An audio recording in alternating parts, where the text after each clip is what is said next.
nigger, by definition, according to the compensatory code, is a victim of white supremacy.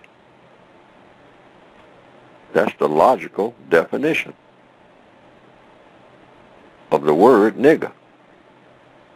A person who is in a status of victimization. So when I'm called a nigger, I'm being called correctly when you give it that definition. Mm-hmm. It's an accurate term. A victim of white supremacy. You can't be a nigger without being a victim of white supremacy.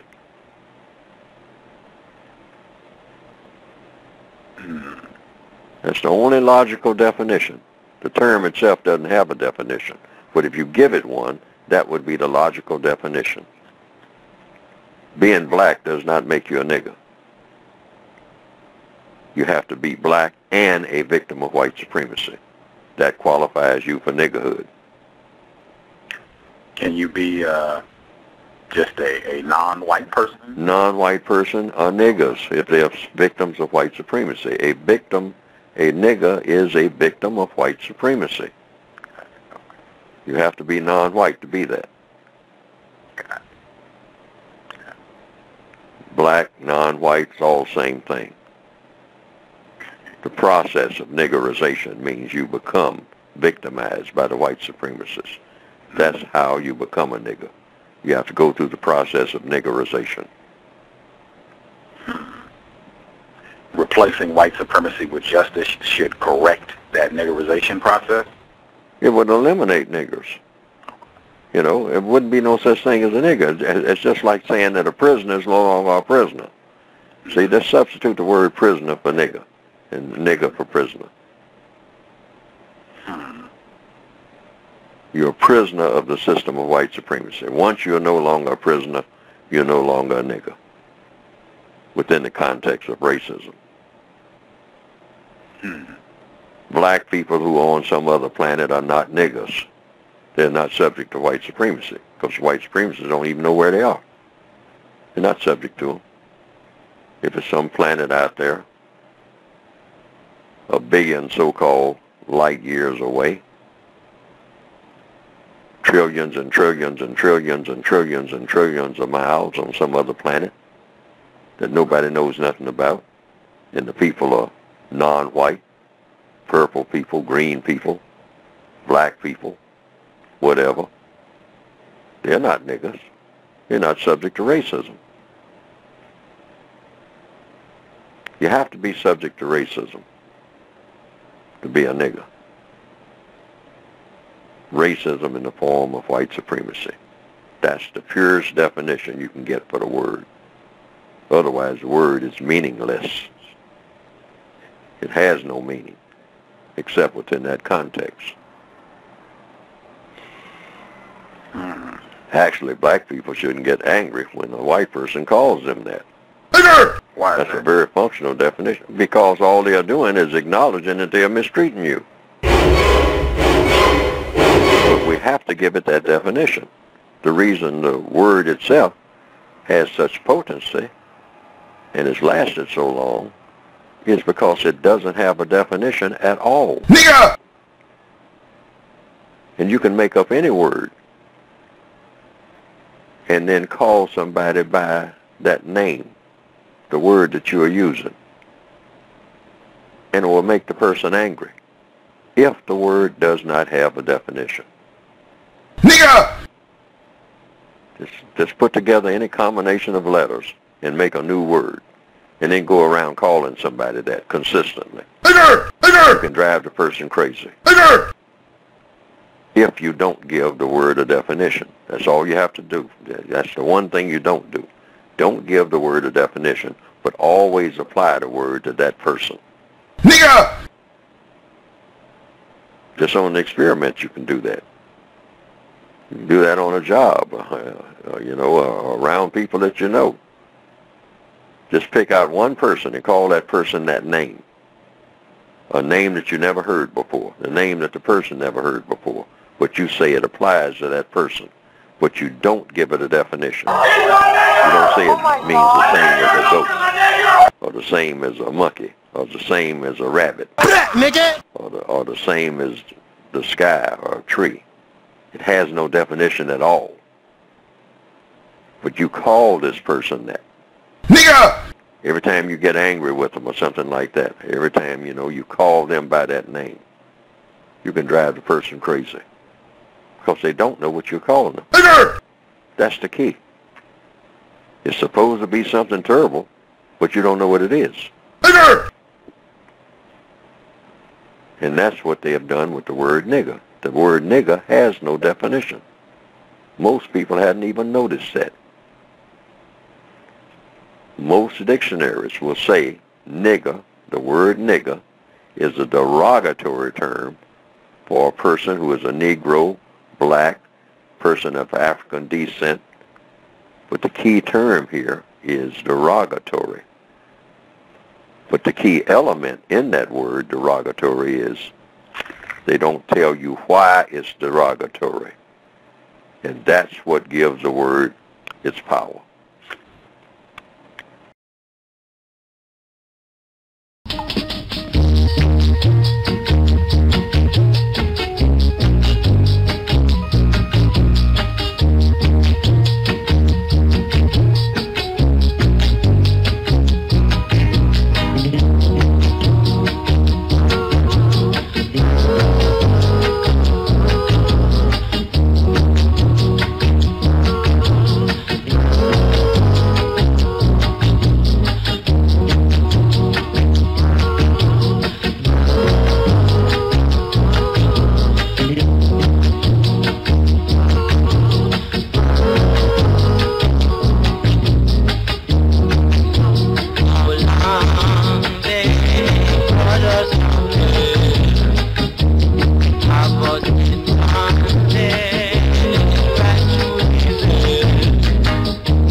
We have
I got tired kissing your face.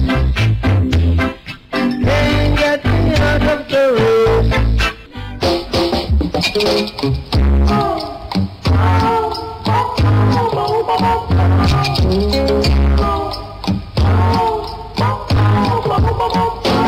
Yes, me friend, them sent me to be again. Good morning, I'm Jerry Smalley host, and this is Straight Up. We're doing an outside broadcast today from the storytelling festival that is going by the name of Anancy Splash. We're broadcasting live from the Bennet Garden Theatre. And today's broadcast of Straight Up comes to your courtesy of the Ministry of Education and the Council of Community Colleges. It's organized by Miss.Amina Blackwood Meeks, the most well-known storyteller in Jamaica today. Should be included on the second time.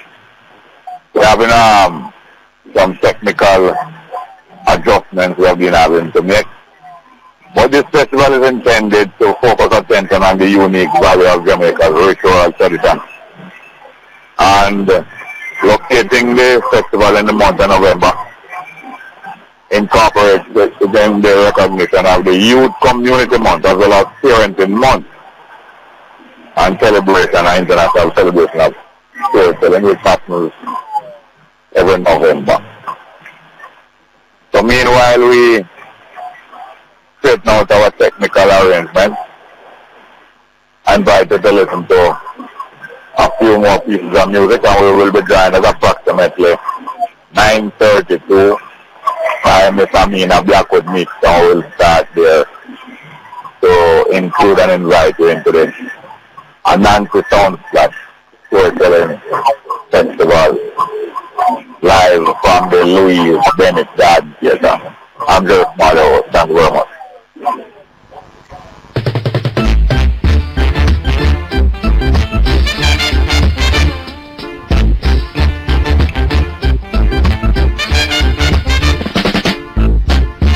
Marcus Gardeners come to town. Marcus Gardeners come to town. Can't get no food to eat. Can't get no money to spend. Can't get no food to eat. Can't get no money to spend.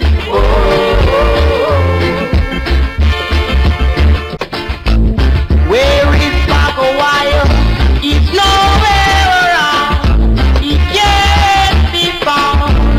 First betrayer who gave away Marcus Garvey. Son of Satan, first practice. Catch them Garvey. Hold them, Marcus, hold them. Prophecy fulfilled. Catch them, Garvey, catch them. Hold them, Marcus, hold them.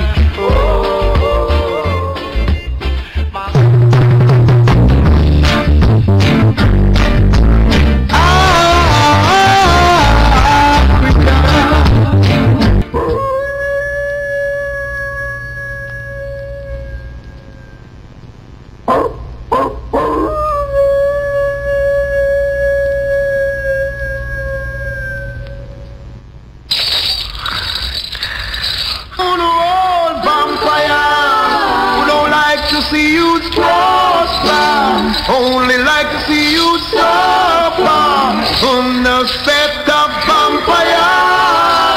On the walls, vampire. Only trod upon creation with your bloody meditation on the set of vampire. On the fight against awfulness, on the fight against creation, on the fight against everything good for the younger generation. On the road, vampire, on the wickedness at midnight, and on the humble when it's daylight. On the set of vampire.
gonna set up on fire, gonna fight against openness, gonna fight against creation, gonna fight against everything good for the younger generation.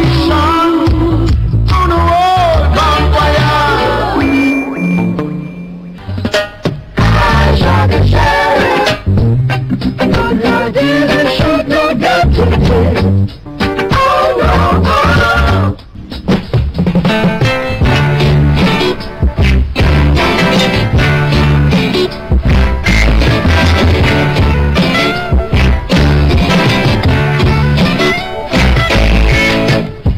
You can't blame the youth.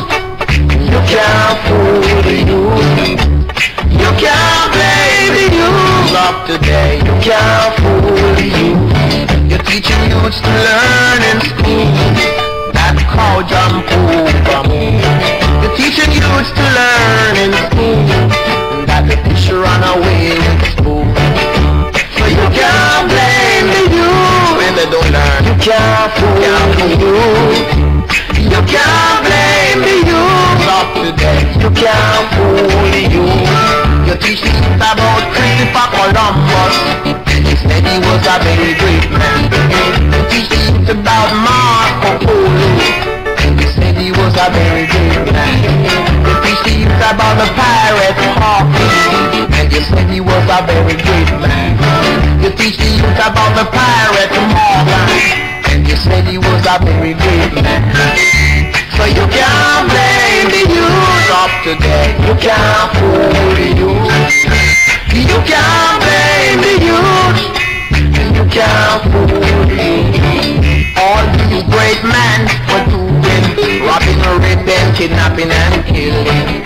So-called great men were doing robbing, raping, kidnapping. So you can't blame the youth. You can't fool the youth. You can't blame the youth. None at all. You can't fool the youth.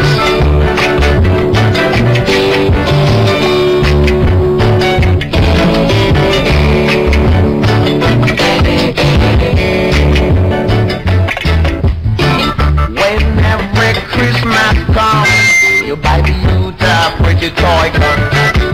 When every Christmas comes, you buy the youth a fancy toy gun. So you can't blame the youth. You can't fool the youth. You can't blame the youth. You can't fool the youth. But what was hidden from the wise and the prudent is now revealed to the babes and the suckling. What was hidden from the wise and the prudent now revealed to the babes and the suckling. The Lord called upon the youth, all to know the youth is strong. Judge a call upon the youth, cause he know the youth is strong. So you can't blame the youth. You can't fool the youth. You can't blame the youth. Save the children. You can't fool the youth.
Marcus Garvey.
was garbage. No one told it young. Nobody told it older than garbage. Nobody told it young, younger than garbage. They've been talking about Paul Bogle. They've been talking about William Gardner. They've been talking about Norman Washington Manley.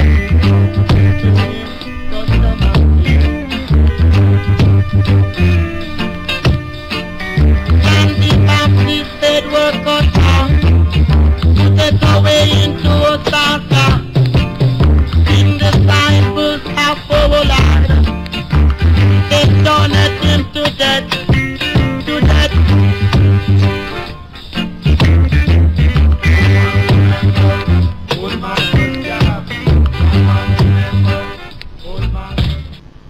With the latest headlines here on News Talk 93 FM, I'm Andre Bernard. Opposition spokesperson on information Olivia Grange says the Office of the Prime Minister needs to host more news briefings to address issues of national importance. She says for the past 4 weeks there have been no media briefings despite the emergence of matters that need to be heard urgently. However, Information Minister Sandria Faulkner has denied that the government is dodging questions from the media. President of the Jamaican Bar Association Donovan Walker says a court ruling would be useful in light of questions surrounding the National Housing Trust NHT's acquisition of the Outer Many lands in Trelawney. Walker says the idea would provide judicial certainty on the powers and mandate of the NHT so that future boards will be guided. He says based on the range of legal opinions on the matter, the issue could benefit from judicial pronouncement. Prime Minister of Trinidad and Tobago Kamla Prasad Bisesa says the country's move to replace the London-based Privy Council with the Caribbean Court of Justice CCJ as the island's final court is a matter that ought to be put to referendum in the appropriate time. Prasad Bisesa says the abolition of the Privy Council and replacement with the Trinidad-based CCJ would form part of a package of constitutional reform now being considered by her administration.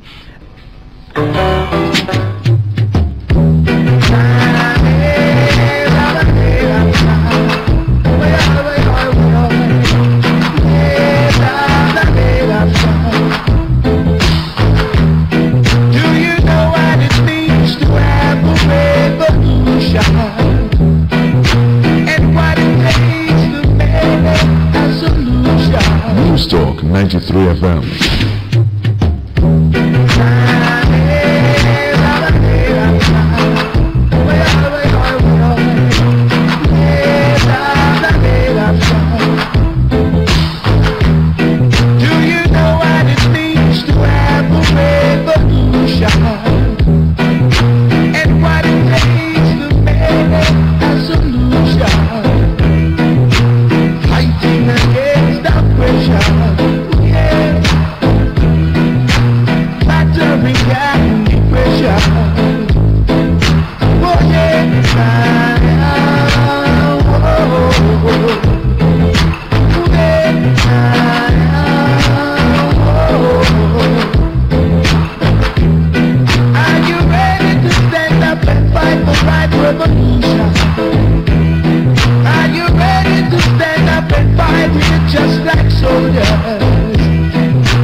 live forever.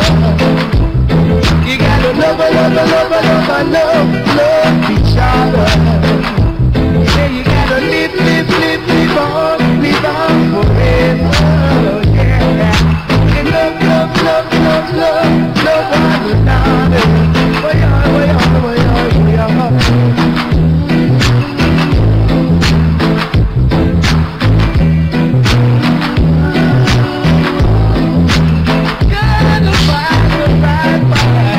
News Talk 93 FM.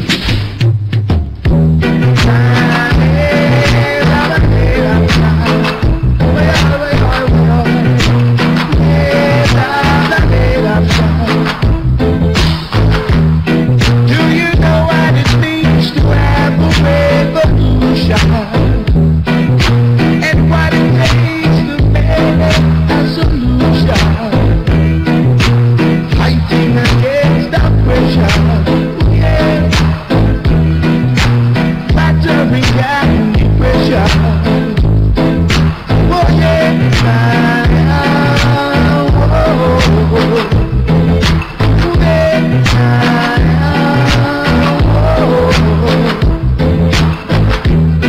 Are you ready to stand up and fight the right revolution? Are you ready to stand up and fight with just like soldiers? Many are called, few are chosen. Many are called, few are chosen. Ooh, yeah.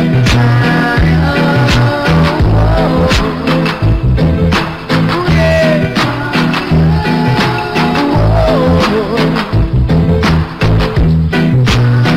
Gotta fight the right fight in this time, yeah.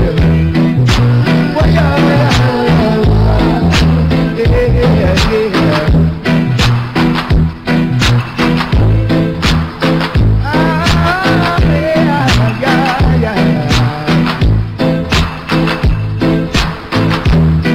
Are you ready to stand up and fight the right revolution? Are you ready to stand up and fight it just like soldiers? Many are called, few are chosen. Many are called, few are chosen. If you wanna live forever, you gotta love each other. Yeah, you gotta live on forever. Yeah, and love one another.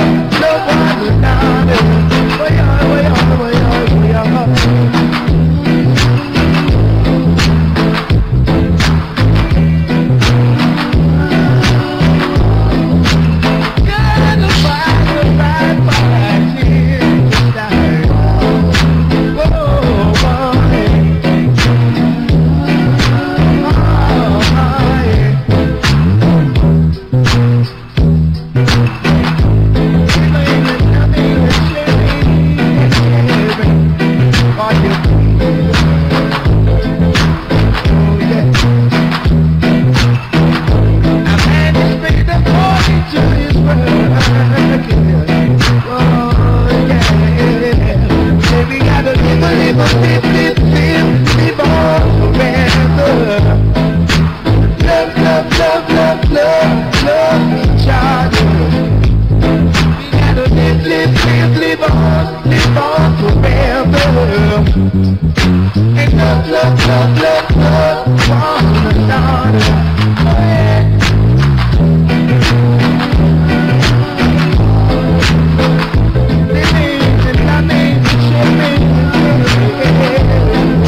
Gather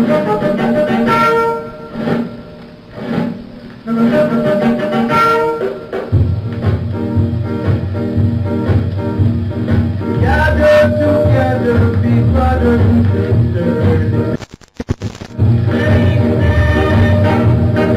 Join hands to handshake, we're starting to dance, we're independent.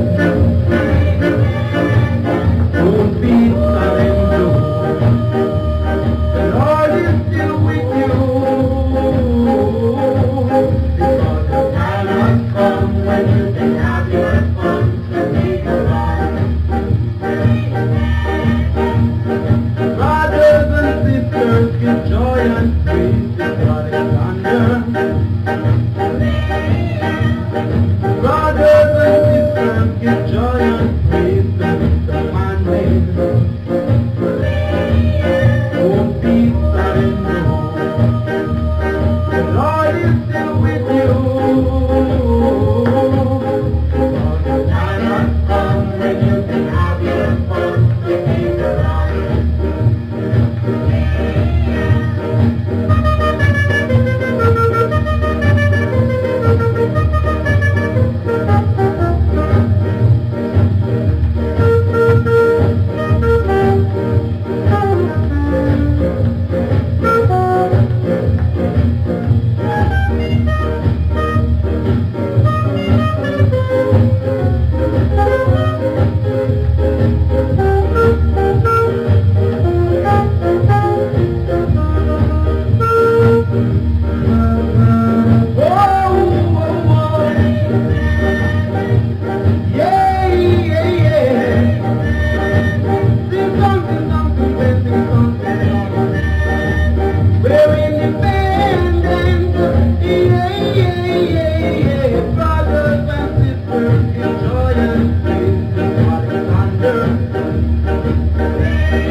Jailhouse keeps empty, Rudy gets healthy, button sticks get shorter, oh yeah, Rudy gets taller. Can't fight against the youth now, 'cause it's wrong. You got good Rudy. Can't fight against the youth now, 'cause it's wrong. Then Tigo Akolima, oh yeah, Marugo. Then Tigo Akolima, Marugo. Shake her one time, me sir, right now, she Arugo. Shake her one time for me sir, right now, she Arugo. The message, we gonna rule this land. Oh yeah, we gonna rule this land. Come on children, right now, we gonna rule this land. Right now, we can't fight against addiction. Right now, we can't fight against addiction. Why is violence? We are wild, keep empty.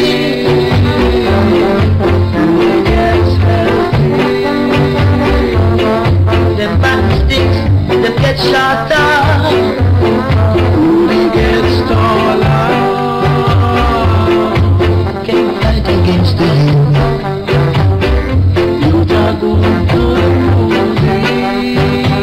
What has been hidden from the wise and the prudent, and how many revealed the babe and the son.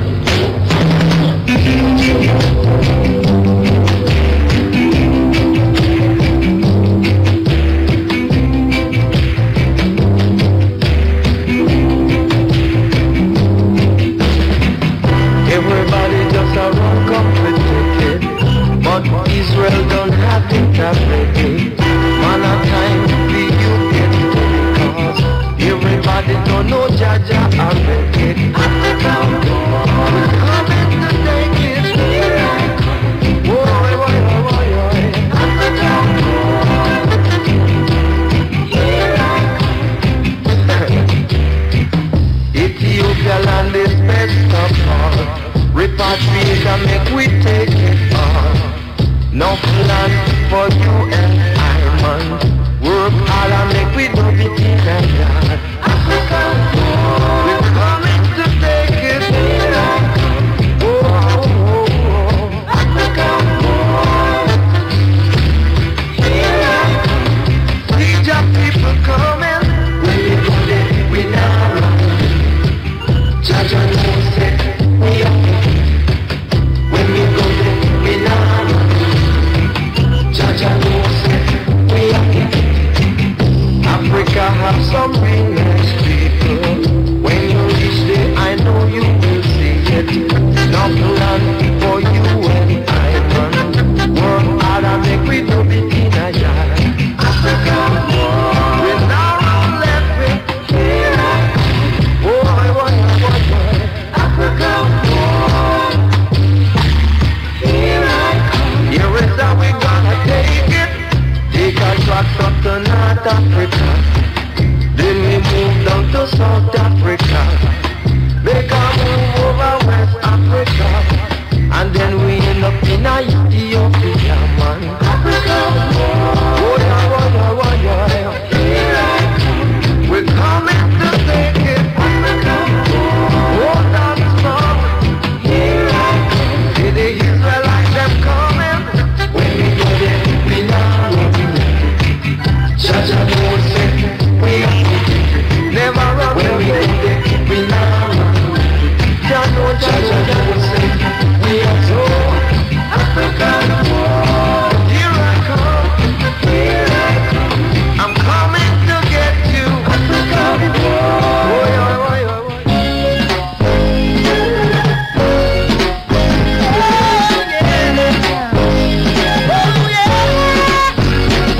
They tell me of a pie up in the sky, waiting for me when I die.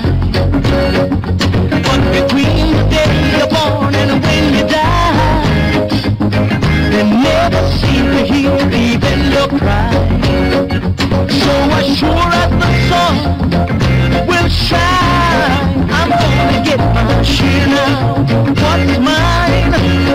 And then the harder they come, the harder they fall, one and all. Ooh, the harder they come, the harder they fall, and all. Well, the oppressors are trying to keep me down, trying to drag me underground. And they think that they have got the battle won. I say forgive them, Lord, they know not what they've done. Cause as sure as the sun will shine, I'm gonna get my share now. What's mine? And then the harder they come, the harder they fall, one and all. Ooh, the harder they come, harder they fall, one and all.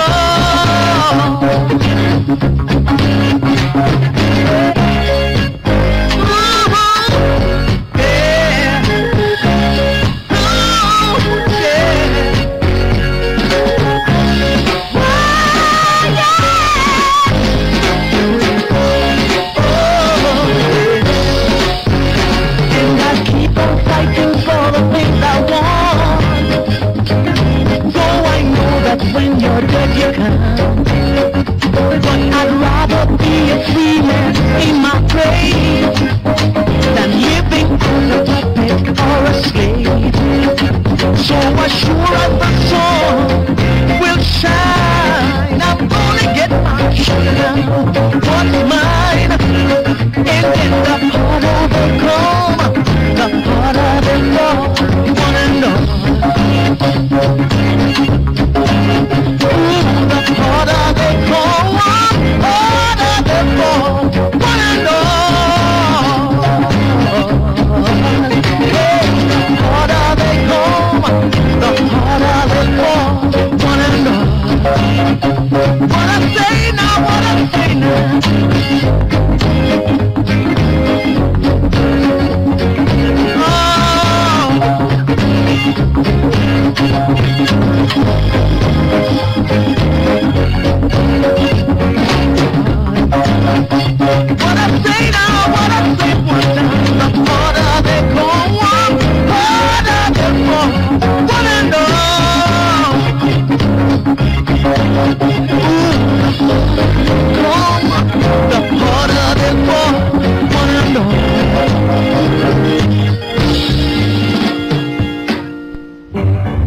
broadcast of freedom from the Ministry of and the Council of Community Colleges and the Council of Community Colleges, Ministry of Education and the Council of Community Colleges.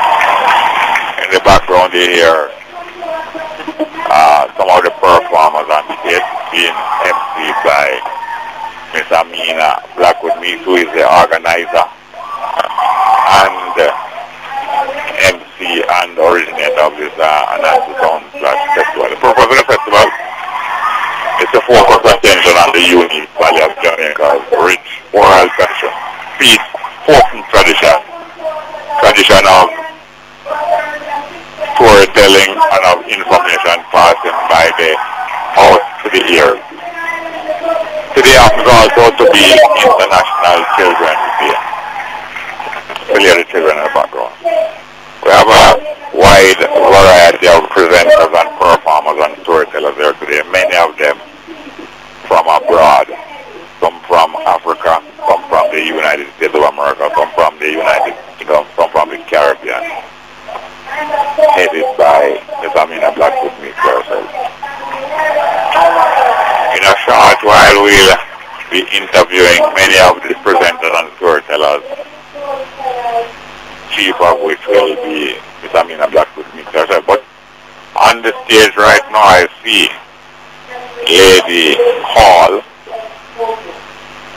who is one of the patrons of this festival, and who is going to be playing a part here now. Matter of fact, she's going to be telling a story. So far we have had the opening ceremony, the national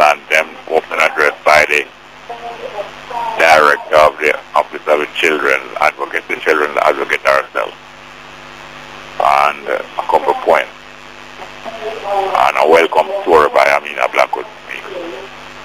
And greetings from the sponsors, Chase Fund, Court Jamaica, and the Jamaica Tourist Board.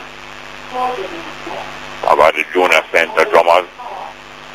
And now we're starting with the story time, in which the South African High Commissioner will tell stories.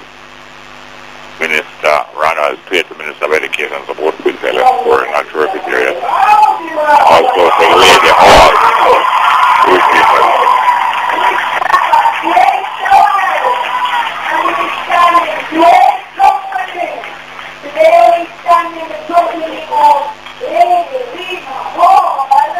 there in the background is Amina Blackwood introducing the storytelling of Mrs. Lady Rima Hall, the wife of the previous Governor General, Professor Hall.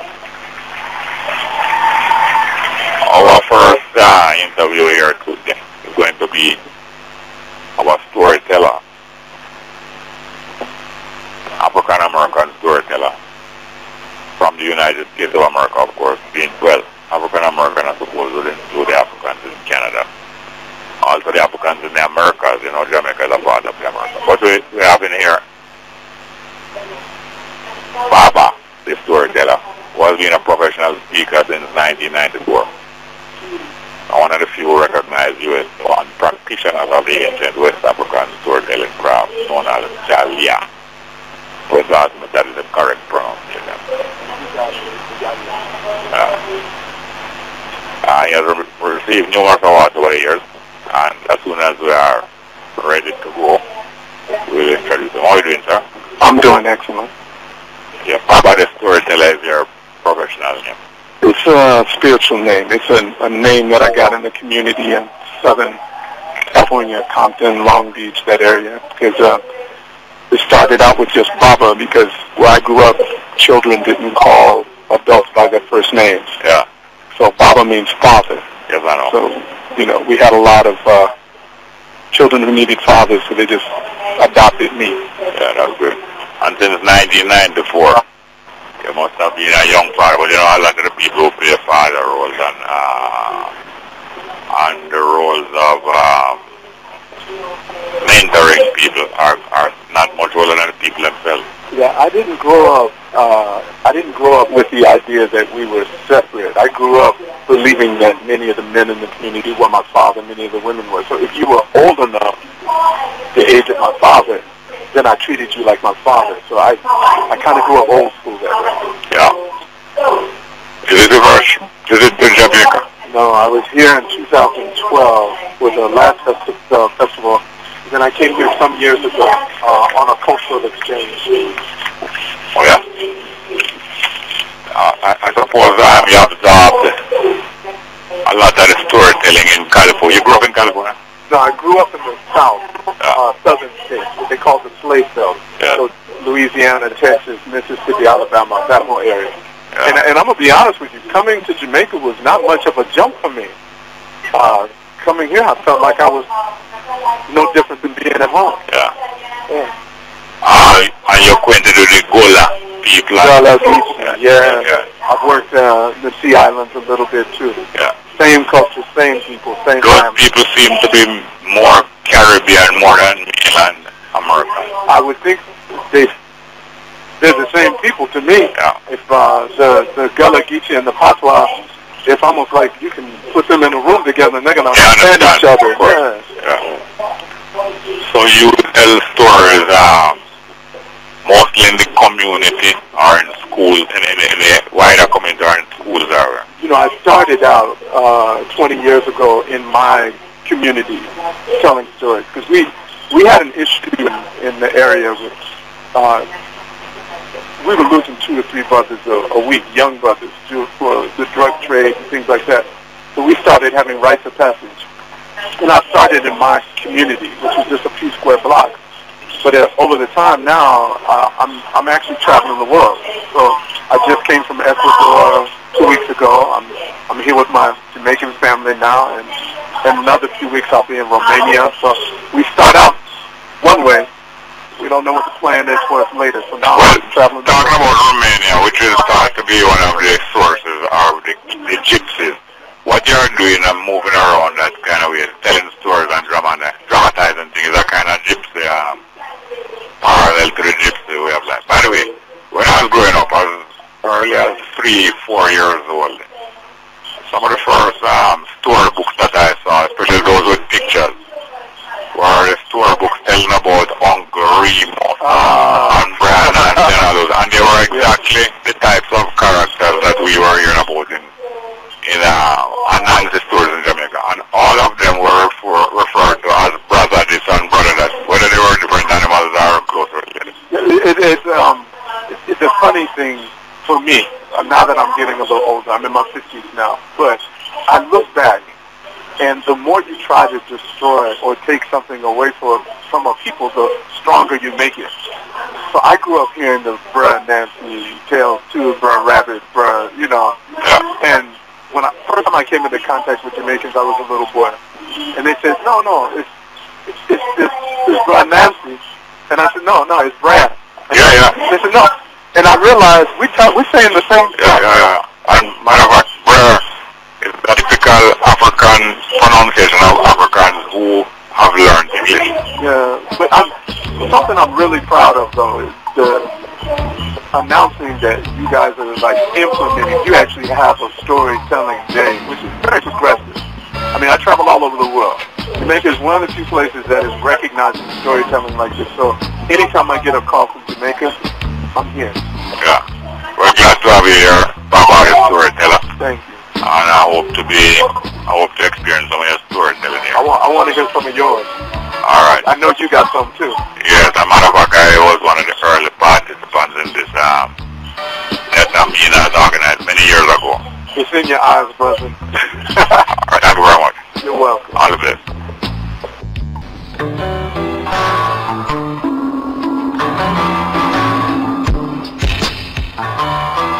Yes, welcome back to Straight Up. I'm your host, Jerry Swan. Today we're doing an outside broadcast from the Bennet Garden Theater, part of the Anancy Splash Storytelling Conference and Festival. And this broadcast comes to you courtesy of the Ministry of Education and the Council of Community Colleges. The Ministry of Education of Jamaica and the Council of Community Colleges of Jamaica also have been going through the program here, organized by Miss Amina Blackwood Meeks, the originator several years ago of this storytelling festival. Right now in the background you hear this storytelling session starting with the South African Commissioner, the female lady South African Commissioner, telling a story to the Children Assembly. And we'll be soon hearing from Lady Hall, the wife of the retired Governor General, Professor Kenneth Hall. Now we now have the inspirer, along with Anancy himself, of this whole festival and this resurgence of tradition of storytelling in Jamaica. Resurgence meaning the resurgence after the passing, or even before the passing of Miss Louise Bennet, our most famous storyteller. This Amina Blackwood Meeks, who has been filling that role for some time now. How is it, Amina? I'm fabulous. It's a wonderful day to be fabulous. Yes, I tell you. It's a goal accomplished. Yes, the proclamation of National Storytelling Day. Yeah, we have had some hitches, but this is part of the whole experience of the African people having to improvise whenever hitches come around. And is the past master. We're the original hurdlers. The fence can't too high. Yes, that's true. Yes, how has it been going? The week started yesterday. Yeah. Yesterday, we had a session at Liberty Hall.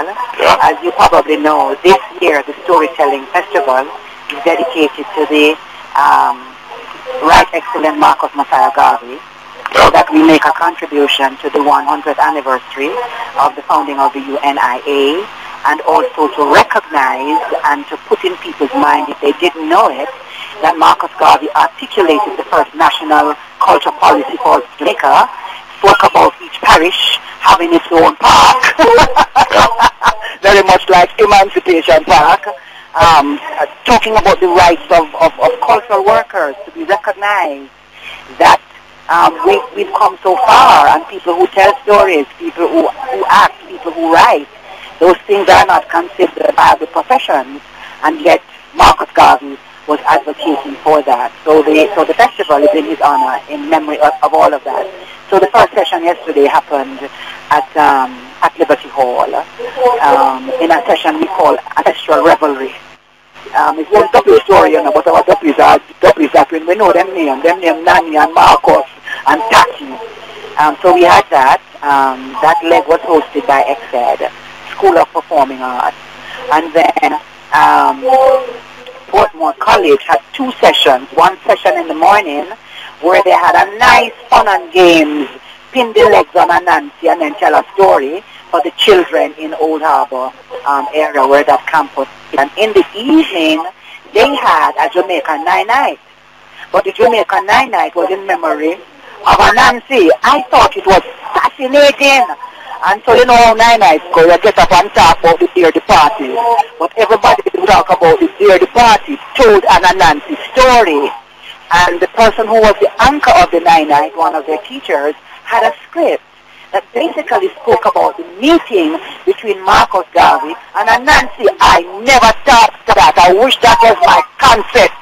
We say, what would have happened if them two had it fuck up? And what in fact did Marcus Garvey think of Anancy? And then they ended with a Kumina session. I thought it was brilliant. And so today, this leg of the festival is just dedicated to our children coming to sit down and listen to stories from far and wide.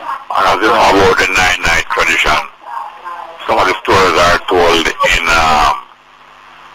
prose, yes, or dialogue, and some are told in song. And the owner for the yard, yes, yes, in other words, the person who has died, right, whether they lived at the yard or they actually own the yard, they are the owner for the yard, and they were constantly referred to. Now, absolutely. it's very significant that yesterday you hosted this thing at Liberty Hall, because after Liberty Hall was illegally taken away from the African community in Jamaica, the next move Marcus Garvey did, after having been deported to Jamaica, Liberty Hall taken away from him and the Africans, he established one of those same cultural parks and became one of the biggest impresario or putting on of shows in Jamaica, right, at Ed Louis Park. Right. And he was the premier promoter, like what you are doing now, drama, music, cultural events and remembrances of the African people.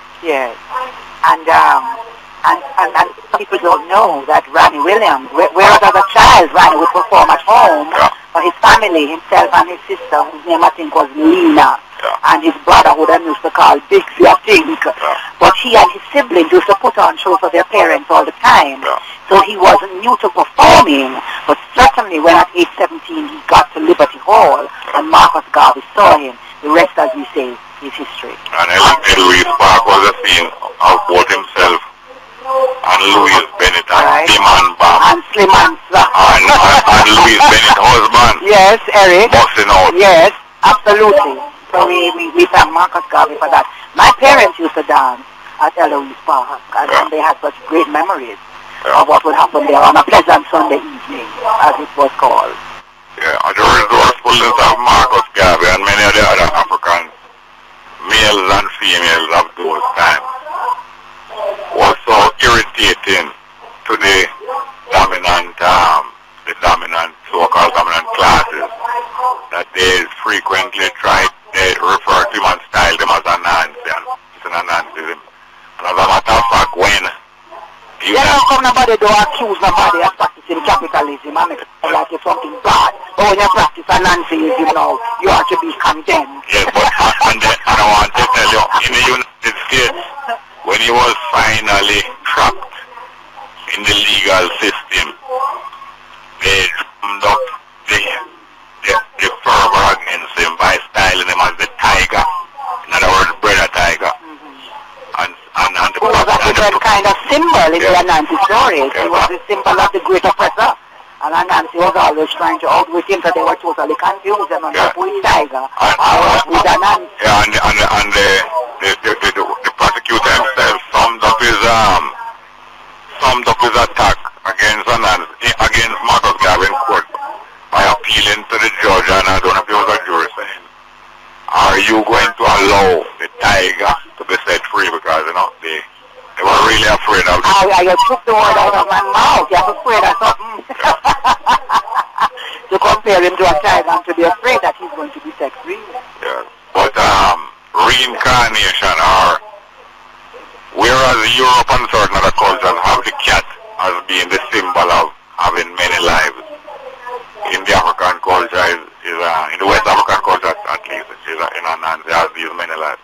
You know, one of my Ghanaian friends told me many Anancy stories, but he told me a particular story in which Anancy died, and I was horrified. Anancy can't dead, not tell that story. And he said, but he can, because in our culture, Anancy is a deity.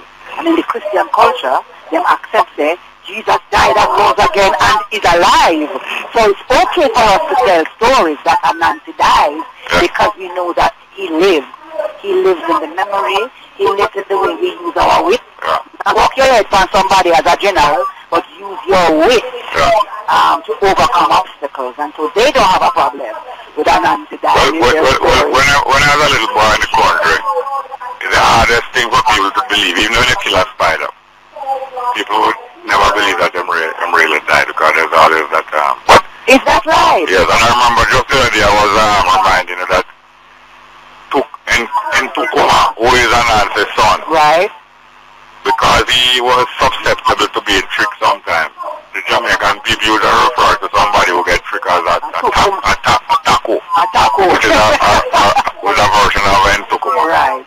But sometimes taco play a fool to catch wise and grow. And sometimes he's very wise. Yeah. It was Tukuma who saw his father Anancy climbing the tree with a calabash full of wisdom, which Anancy saw that he had collected all the wisdom. Yeah. But he was having problems with the way he was holding the calabash. Yes. And Tukuma just laughed and said, but why you have the calabash by your belly? Put it on your back now, you climb the tree easier. So that Anancy had not collected all the wisdom. Yeah. And his son, in fact, had some of it. Well, thank you very much. We just had the first interview. One of your invitees here, Baba, the storyteller. Wonderful, yes. And if you care to return, but I know that you have many more than present here. Thank you very much. And you know that Anancy is the founding father of the political culture, not only of Jamaica, but of West Africa. Absolutely. Give thanks. Yes, welcome back to Straight Up from your host, Sheriff Conway, broadcasting here today live from the Louise Bennet Garden Theater, where is being put on today two events. The Anancy Sound Splash, an event of the Anancy Sound Splash, today having been proclaimed National Storytelling Day in Jamaica by the Governor General. It coincidentally also is Universal Children's Day today.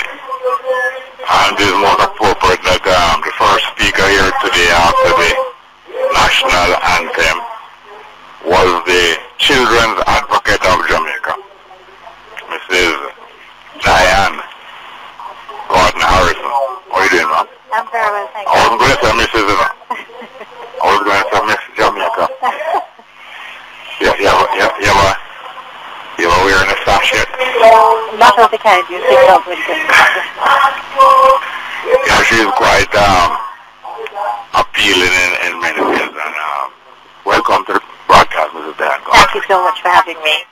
Yeah, isn't it a coincidence that is both the storytelling, Jamaica, what's it, National Storytelling Day?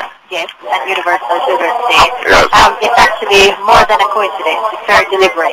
I remember months ago, in fact from last year, Mrs. Blackwood came to me at the office, and we had a very frank discussion, and we said this year, for Universal Children's Day, this is what we wanted our children to be exposed to.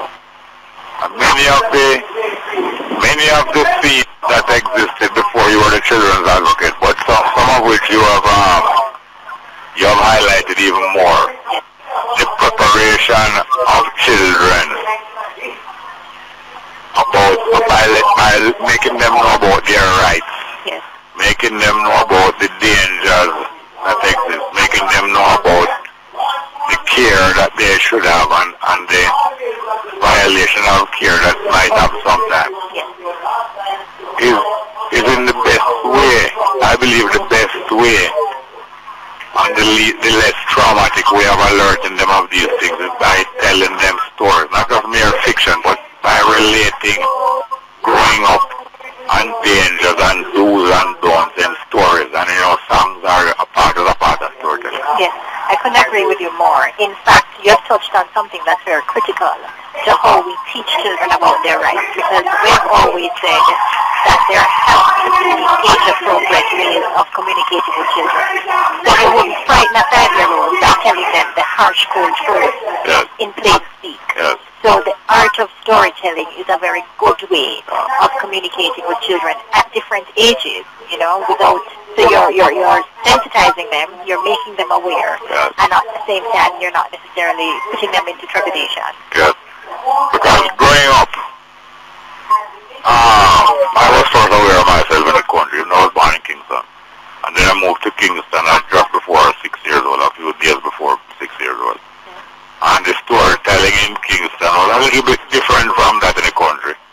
But strangely enough, most of the stories that I heard growing up 6, 7, 8 in Kingston, they were told to me by people in my household who grew up in the country. Household staff members, whether the housekeeper or the person taking care of the garden or a young guy about 11 years old was asked to be taken in by my family. Meanwhile, he would be learning certain things. And they related stories which even told of the dangers to children, like Blackwood, man. And they made us kind of frightened, but they also made us aware of not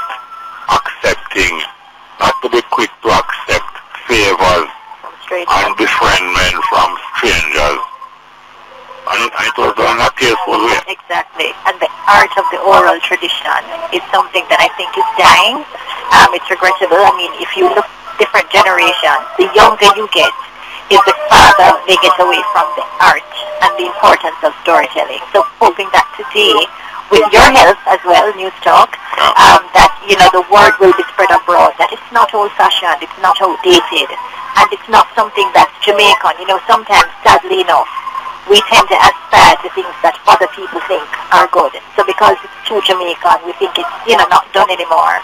But even within the international arena, it's recognized that storytelling is particularly important when it comes on to children. Now, shortly after I moved to Kingston, 1954, some of the same Blackwood man stories were unfortunately hijacked by other people with different motives, where people used to tell the children, beware of the Rasta man, or if you give any trouble, I will make the Rasta man take you away. And myself as a young Rastafarian, as a teenager coming up, even up into my 30s, 40s, I would sometimes hear people facetiously saying to me, passing their gate, Rasta man, I want you to take away this little boy from me. And they're talking to me friendly, but at the same time using me as a trouble. But as a children's advocate, I know that you help to overcome some of these divisions in the society. Yes. Because we think that any kind of discrimination is inappropriate. Yes. And each person has value that they can bring to the table. Yes. And so that's one of the central messages that we bring to the table, because we think that when children recognize people for who they are, the value systems that they have, the morals that they come to the table with, then you can get away from some of the divisiveness which is affecting us in general society.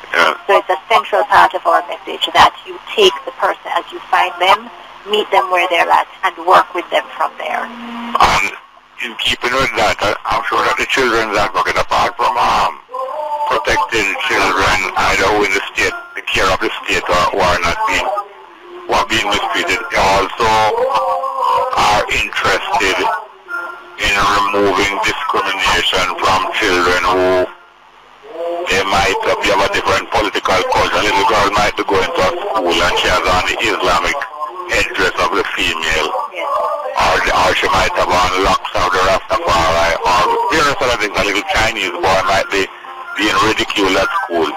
These kind of things, you work on. We do, because the Children's Advocate is almost the de facto, I like to call it the de facto super angel or superhero for all children. So whether you're in lockup, whether you're in children's home, whether you live at home with your parents, whether, as you say, you are a little different in the school community, anybody under 18, I consider my constituent. And so those are some of the issues that we do champion. And we're seeing, for example, in schools where they're becoming more accepting, more accommodating of children who have different persuasions.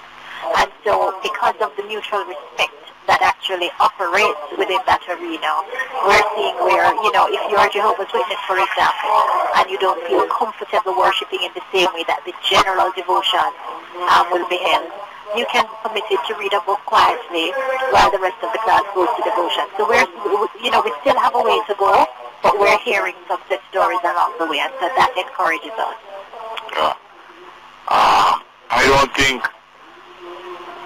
I think that children, as I say, especially through the gentle art of storytelling, can be discouraged against sexual play and things that will be abused, because sexual activity is a proper human function, but is usually abused because of the way it is introduced to the young. Inappropriate introduction, way too early introduction, and forceful introductions are something that, bothers us, because when anything becomes abusive or exploitative, then for us that's an issue, because you're taking away the right to choose, you're taking away a child and a parent's ability to protect that child to, what is a reasonable age, we would think, for adult behaviors and adult activities. And so any kind of abuse and disproportionate use of power and force, which is what sexual abuse is inappropriate, and that's something we feel particularly strong about. You may have heard us, particularly in other quarters. I've been prepared before the Joint Select Committee of Parliament, speaking about some of the amendments that I think should come forward within the remit of the Sexual Offences Act to offer greater protection to our children, because I do think they are under threat, and it's not serious enough in terms of at the community level and at the national level. So we have things happening to our children, and we have persons who don't recognize it as a big deal. And so we're not getting the reports as much as we can in terms of credible reports that can stand up in court. And so, we still have a long way to go. There's a lot of talk, but sometimes the talk is not as much as the action, and therein lies the divide. Up to last night, out here on a newscast, that I think your office intervened in the case of some children wandering around in the streets of a suburb in Santa Cruz after their parents had been kind of abducted by gunmen and forced to take poison. Oh dear. Yes. Wasn't it the children? We have an investigator down who's going down to the week as well, so she is trying to get involved in as many situations as we can, so to bring some kind of, I think, equilibrium and some kind of positive intervention in the circumstances. Yeah, and just to put on a last personal note, when I went to Jamaica College in 1958 at 9 years old, something that happened with Norman Manley 50 years earlier when he reached Jamaica College at about 1908. And he wrote it in his unfinished autobiography. And when he went there, he was confronted with two things which he decided to resist. One of them was bullying, and the other one was sexual predators. Both school members of the staff and certain bigger boys preying on younger boys sexually, which is another form of bullying. And bullying is still a widespread thing in Jamaica, in schools, in communities. It is. even in the stadium and even on the way from matches, football matches and tracks. Yes, it is a real thing. And in fact, bullying is happening in so many different forms now. There's the traditional bullying, and we now have cyberbullying, because of course with the advent of the beautiful smartphones and Facebook and all these other social media sites, there are different ways that people can access children and which bullying give them in. Well, thank you very much for being here. Is there anything else you would like to add? Just for each person to recognize that Universal Children's Day has been around for 60 years.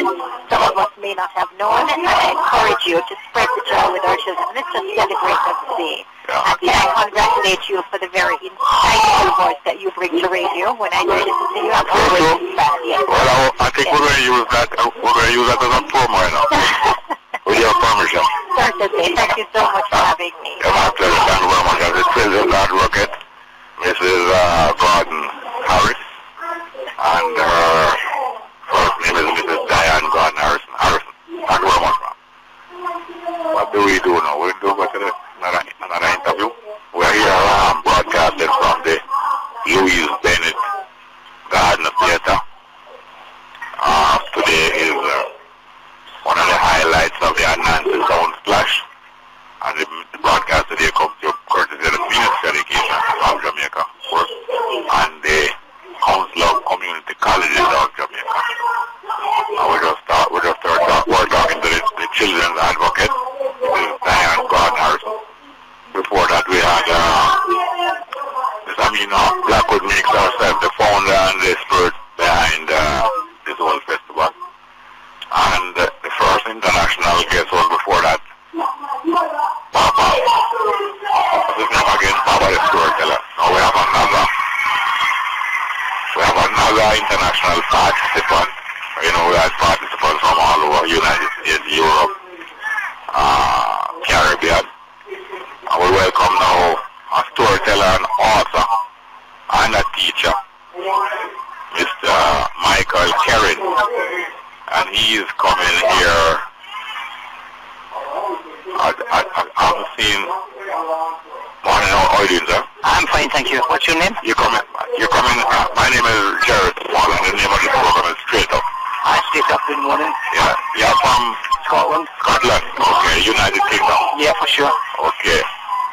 And Scotland is well known for storytelling. Yeah, we have a great tradition. Yes. Is this your first visit to Jamaica? No, I was here 2 years ago for the same festival, so it's welcome back. Yes. Welcome back to you also. And you're an educator? Yeah, I use storytelling as a method of teaching, as a method of healing, and as a method of giving education to all kinds of things. Yes. So it's possible through story, I believe, to teach anything, any subject. Yes. Even in physics you can teach, or chemistry, mathematics.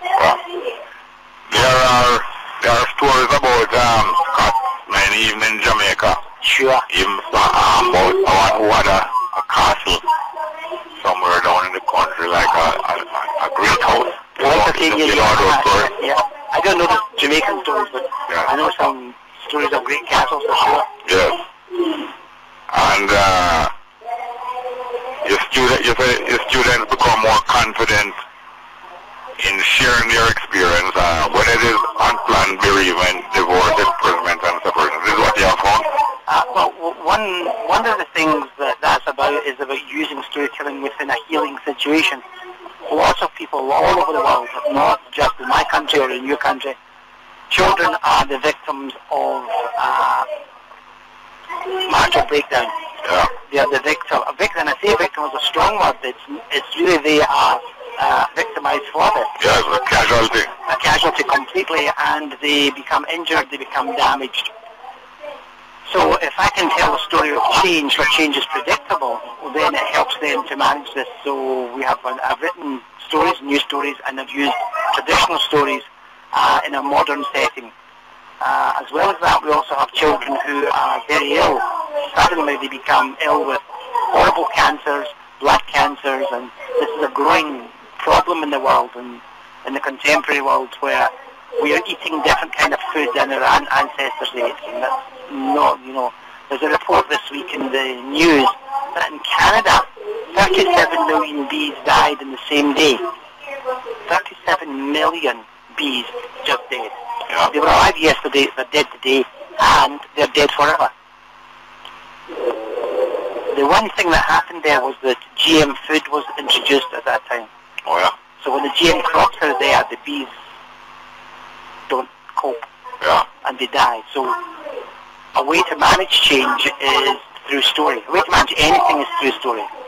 I was yesterday at Portmore, the community college there, and we spoke about how death can be a friend. Many cases death is an enemy, but it can also be a friend, and it can give a release to the very ill people, people who are suffering for a long time.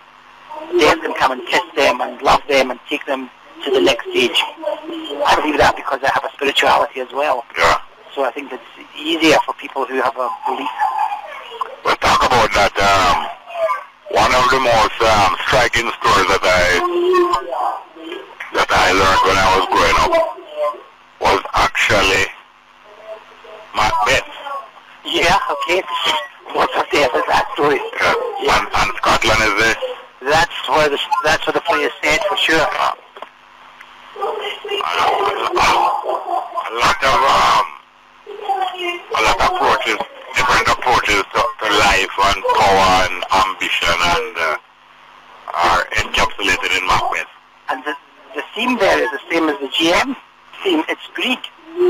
That's, it's to have more than is necessary. Yeah. How many bathrooms does a man need?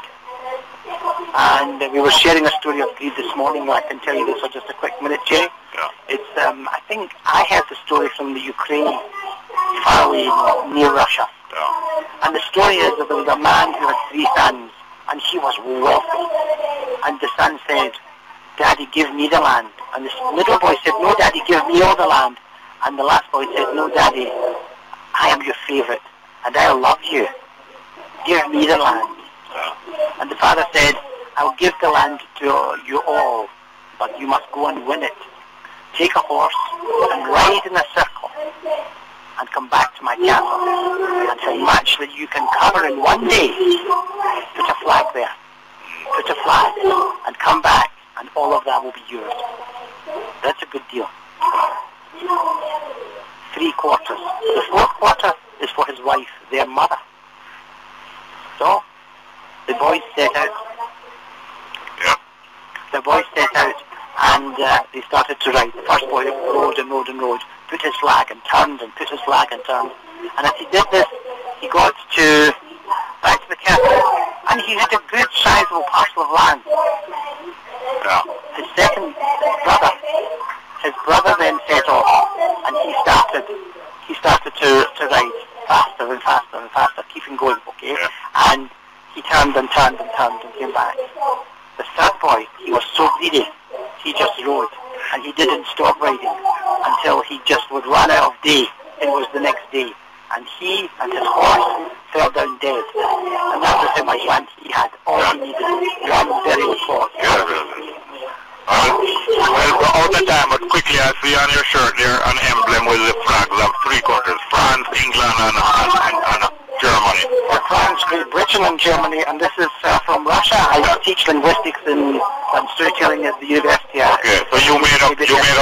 No, that's the university's flag. Okay, thank you very much. Bye-bye. All right, thank you very much. And that was second of all with Mr. Michael Kerry, the storyteller from Scotland. Thank you very much. All the best. Yes, we'll go for a break straight up.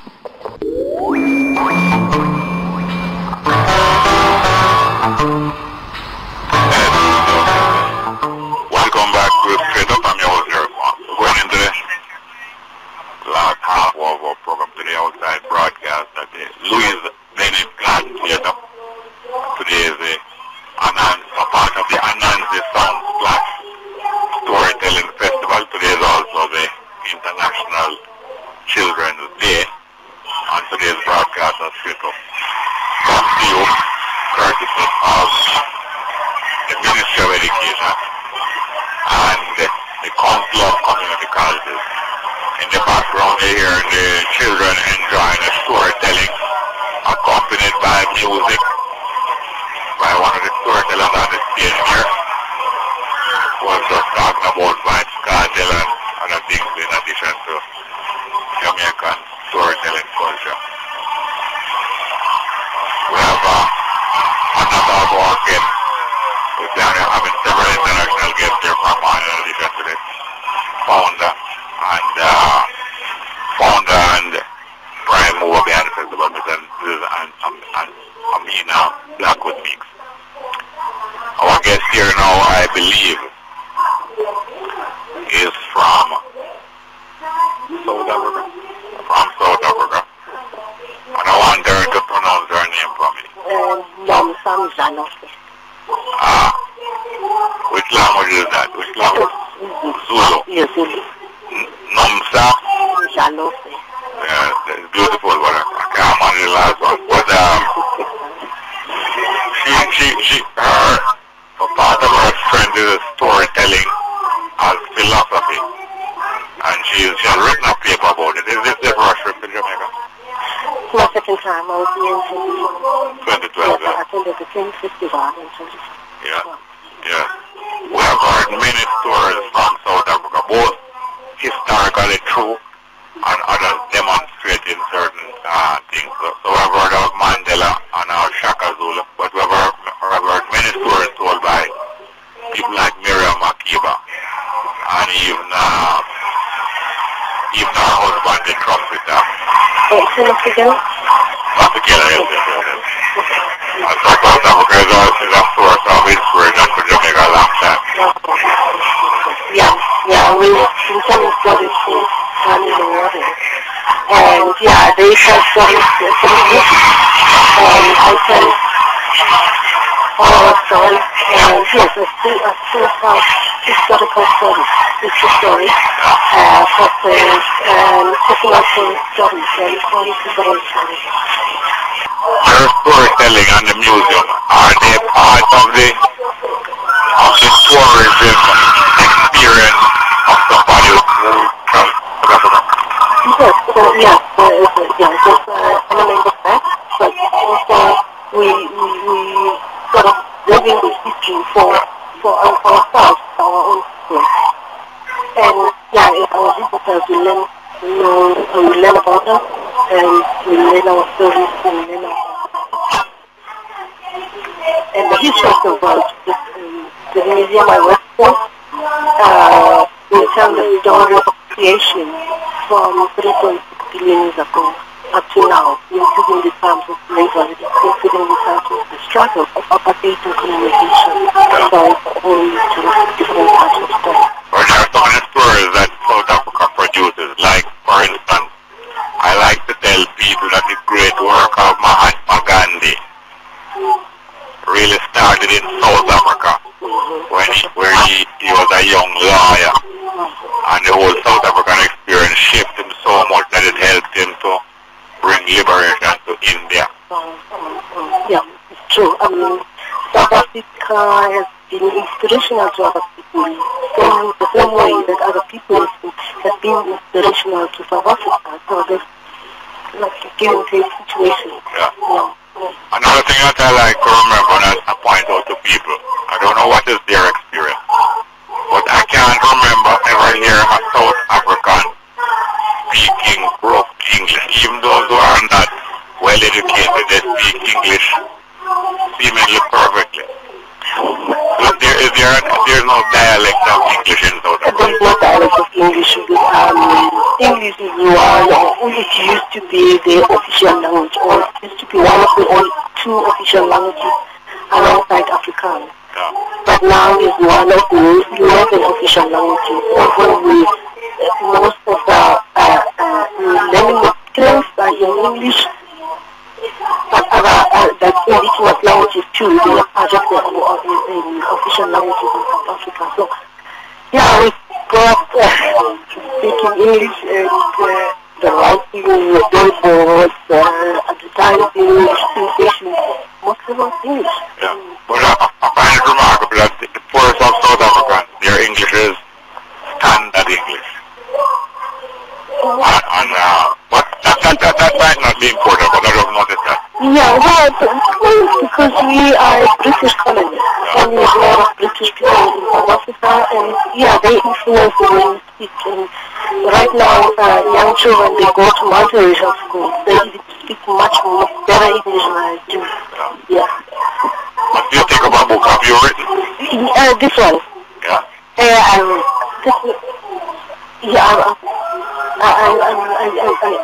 want to do the Prime Ministers of Jamaica from 1952 to 2012, and the governors and yeah.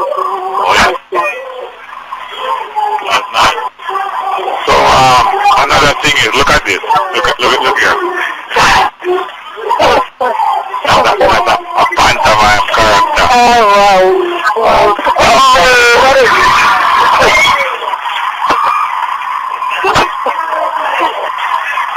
We're going to laugh, but that was very dramatic.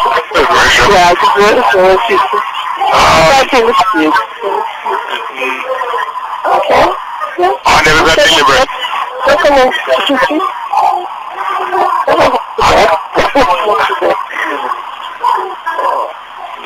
Anyway, I have to mention again that another great South African artistic ensemble.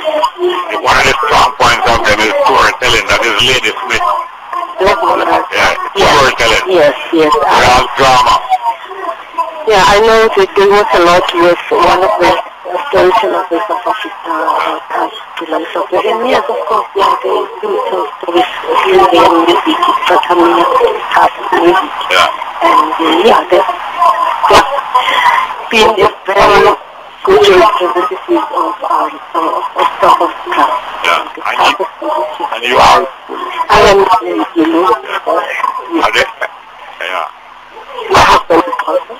Yes, very interesting. South Africa is one of the places in Africa that Jamaicans are most fascinated and in love with. Oh yeah, we also fascinated about Jamaica. We used to go into Port Mali and the Peter Township.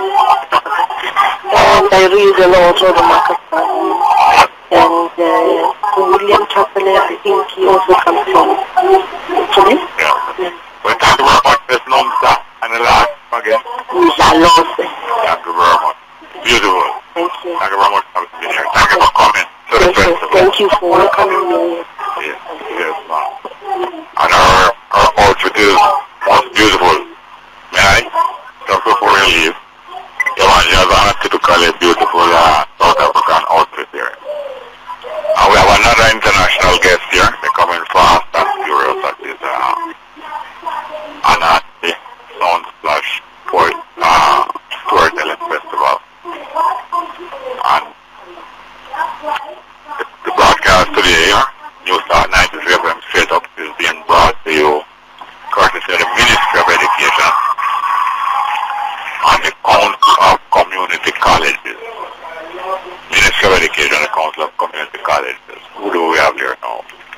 We have from the United States of America, we have Mary Marshall, a male, and Jerry Burns, a female. Although her name is Jerry like myself. Oh yeah, there you go. How are you doing? Good, hi. And they are husband and wife. And they are story crafters. Yeah, that's our fancy professional name, but you know, storytelling is what we do. It's just that we're tandem storytellers, so we bounce one story back and forth between the two of us when we tell it. And you are accompanied with musical instruments? Many times, yeah. Yeah, we play a variety of different things.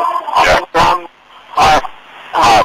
You play the harp? I play the harp, yeah. Yeah. How do you employ this? Do you go around, or you are stationed at a certain place, or are you academically attached?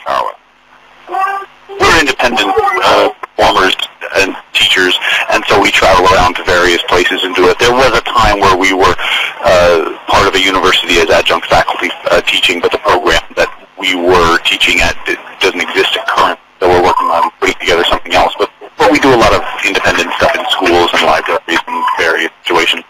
We work with different professionals, with lawyers, other folks as well. Oh yeah? Lawyers? Yeah. How is that? I work with the New York State Defenders Association, which is the public defenders in America, and they do an annual training with new public defenders who are not familiar so much with trial skills. And so we work with, the performance skills, communication techniques, but also where I tend to touch on the narrative aspect of telling the client's story. Yeah. I understand. So you reenact, or you give a kind of rehearsal of what the courtroom scene is like. Well, what we're working with is there's the different stages of the court process, and in training the lawyers for helping to communicate with the jury, helping to, like in America, that always starts with an opening statement, which is a story. And it's a question of how one presents that information. It could be a list of facts, or it could be narratively engaging. And so we work with with that aspect. Also, how do you work with your client, and just all the subtleties of communication skills and how they bear on a case. What part of America did you grow up? We both grew up in the Northeast near New York City on either side. We grew up in suburbs around New York City, and then we both went in different directions traveling and so forth, and we wound up in the Hudson Valley where we live now, about 2 hours north of the city. Yeah, children? Yeah, we have a son who's 17. He's home taking classes right now. He couldn't come on this trip, and he wrote us just the other day saying, I can't believe you guys are in Jamaica. I'm not there. Is it your first visit to Jamaica? No, we were here once a long time ago. We spent some time with a family, and wasn't around storytelling at all. But it's been a long time since we've been here. It's a delight to be back. Yeah. So where did you learn your musical instrument? Do you have a drum here? Yeah, I play hand drums, and I play the banjo and the guitar, and Jerry focuses mainly on the harp.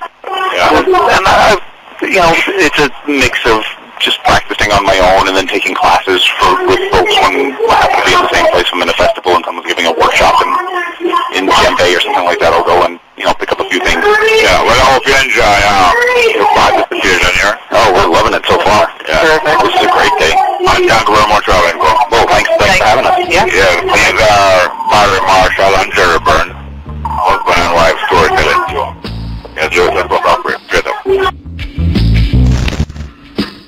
Yes, welcome back to Straight Up. We're broadcasting today from the storytelling festival called Anancy.11.20.14, Splash, and it is being staged today at the Bennet Garden Theatre, and it's coming to you courtesy of the Ministry of Education and the Council of Community Colleges. Now our next guest here is well known to us, and Rascal, how are you doing? I'm good if you're good. Well, you're one of our correspondents and have many radio shows in Jamaica. Why go ahead to have to cut down like a phone call today because we have 3 minutes? Well, give thanks, Well, Rascal is well known in the cultural and Rastafari endeavors in Jamaica and more community in Clarendon and so on. But today you're in the capacity as a storyteller. Yeah. And you perform with this lady all the while?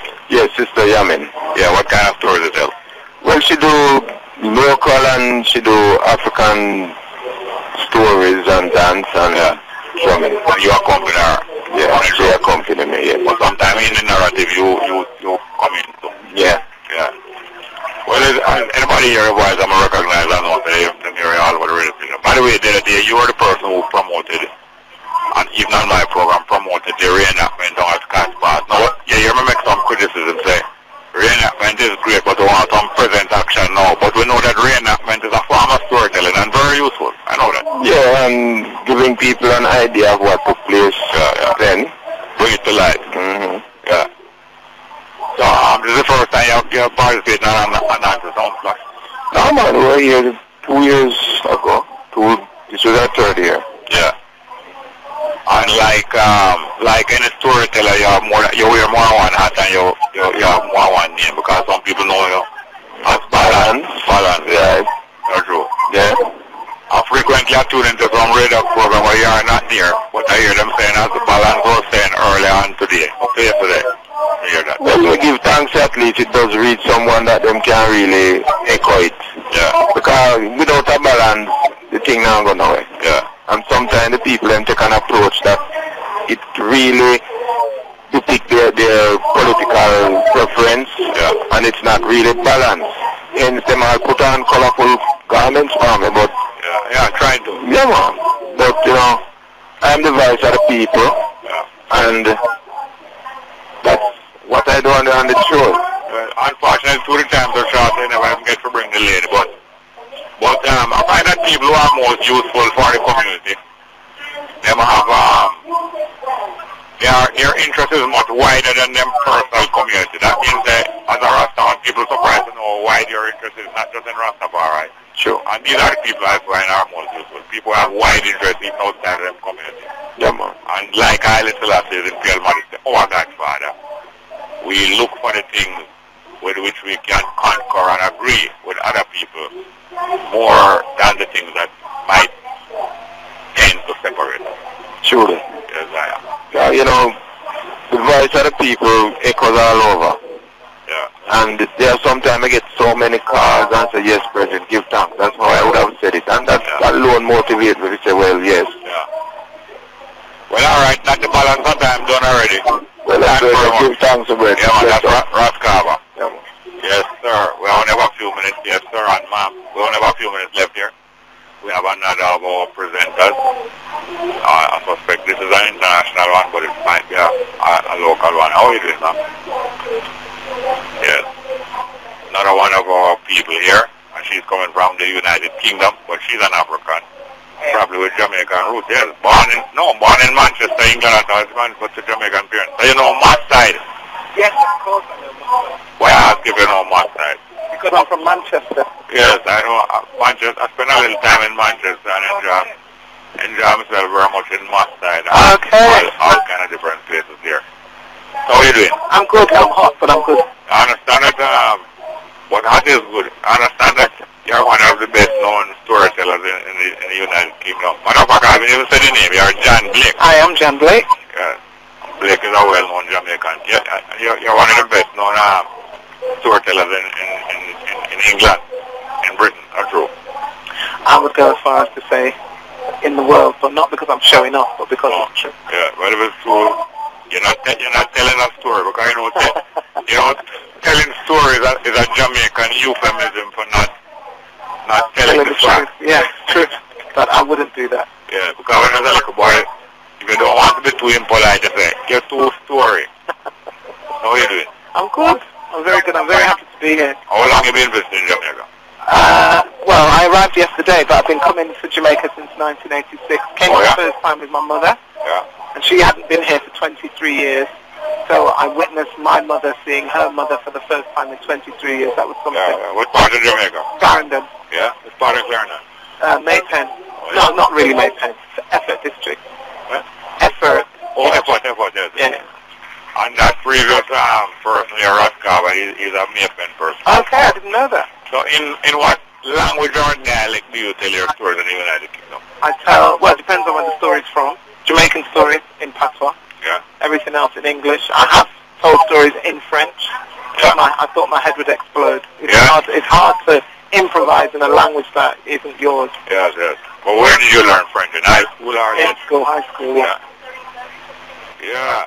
But my side, matter of fact, Manchester must be one of the strongest centers of Jamaican settlement outside of London. Yes, it is. I mean, when I was a kid, there was always events happening at the West Indian Centre on Carmel Road, which is not far from where I was raised. So, yeah, I think my experience of going to Carmel Road were the experiences that launched me into being interested in Jamaican and African culture. Yeah. And I suppose your African luck make you even more interested in storytelling and more intriguing. Well, if the audience say so, I believe them. All right, but thanks for spoke to us for this short time. Thanks for having me here, and thanks to Amina Blackwood Meeks. If you have any recording, I'd love to have them in a cover. Play things like this on my program. I don't have any recordings, but I don't know if you can stream things from YouTube, but there's lots on YouTube. Can you link with my producer? I will link with your producer. Thank you. Yes, ma'am. It's John Blake, that was from the United Kingdom, Jamaican descendant, African from in the United Kingdom. We have our next guest here. I hope and he is Mr. Richard. Yes, Mr. Richard Darby. Yes. Yes, good morning, Mr. Richard Darby. Morning, how are you, sir? How are you all teaching the children the country song? Oh, yes. How are you doing? I'm alive and well. You are based in Jamaica? I am from Portland, Jamaica, Manchini. Yeah. But there was something that reminded me, because I remember in Portland about 20 years ago, Kumina band was playing there. Mm-hmm. And something about what they did earlier reminded me very much. You're not from Moortown, though? No, I'm not from that. Manchini. Yeah, Manchini. Yeah, from Brookings town. Brookings. Right. It was not Kumina man, it was Brookings. Right. Yes, that is what I did remember. Exactly that. Brookings. Manchini. And Reach is not too far. Not too far away. Yes, sir. Oh, you you're well known as storyteller or singer. Well, more of a traditional folk performer in its cultural dances, but yeah. I'm also now launching out into, I've been doing storytelling for a long time, yeah. But in recent times. By the way, do you know Trevor? Definitely. Yeah, well, you weren't at his funeral. I was leading his night. The night I was the person. Right here. Right here. Right. Well, I remember you, and I took some photographs of you too. Definitely, I was that person. Yeah, man, I remember. Well, it was something else. I know it's sticks in my mind. Well, we have very little time, but it's so glad to so good to see you, and greetings to Manchini. And see you again another time. Okay then, thanks for having me. Yeah, man, welcome. Okay then. Yes, we're about winding up this broadcast, and here we have Edgar Ortiz Salgado from Costa Rica. Costa Rica, that's it, Central America. Yeah, so you're supposed to be familiar with Jamaican descendants in Costa Rica. We have a lot of Jamaican descendants in the Caribbean coast for the last 200, 300 years that they have been there. In an area called Limon, we have the Anancy stories too. Yeah. And you've been telling stories from you're a young person. Well, you're still young, man. I'm still young. I have some gray hair already, like you. You're impersonating kids. Yeah, I have been telling stories like 15 years more or less. Playing other things too, I'm a musician. And in my country I also a yoga teacher. I have a yoga school. So I combine the yoga with music and with the story. And you tell both in English and Spanish? I tell English and Spanish stories, exactly. Because I was living in the United States when I was little, so I learned English, and I've been traveling a lot, working in English. Yeah. Telling stories in English. Well, I'm glad we got you just in time. Yes. Because I had very little time, but I'm so glad to have met you, especially like Costa Rica is close to Jamaican people, because we traveled here and my grandparents passed these places. I'm so sorry about that. No, it's okay. Well, that about winds up our broadcast, and it has been full of international participation by storytellers from around the region and around the world. And it is through the courtesy of the Ministry of Education and the Council of Community Colleges that this broadcast has been made possible. We're sorry for the long delay at the start, but I'm so glad that we were able to be better late than never. And straight up is there. I'm your host, very small, and I want to thank my producer, Tanner Richards, broadcast technician, Kevin Williams, and the team of News Talk 93 FM. Straight up, thank you very much.